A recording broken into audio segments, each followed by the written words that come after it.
মুকেশের involvement with the team of the field of course is there, but এই যে training সেশনে মানে থাকলেও ম্যাচে খেলতে পারেনি এখনো পর্যন্ত, প্র্যাকটিস ম্যাচ খেলেছে, ওভারঅল এটা কতটা ইম্প্যাক্ট করবে বলে মনে হয়? হ্যাঁ, অ্যাবসলিউটলি ইম্প্যাক্ট করবে। একটা মার্কি প্লেয়ার বলে নয় বা ক্যাপ্টেন বলে শুধু নয়, একটা ইন্ডিয়া প্লেয়ার, এরকম একটা figure.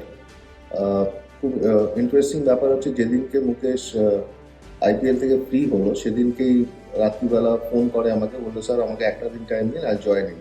And he joined in not only for the practices, আমাদের যে ব্রেন স্টর্মিং সেশন চলেছিল ফর দ্য ড্রাফটিং, ওখানেও যে ইনভলভমেন্টটা দেখিয়েছে and the kind of input say gave, তো পুরো প্রসেসটা স্টার্ট হয় ওখান থেকেই আর কি।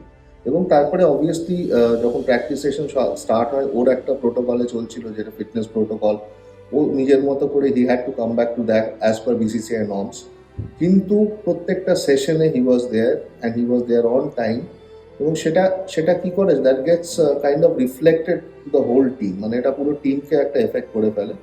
And so, everybody was on time, everybody started practicing very seriously. So that was I would say, the most positive impact. অয়নদা,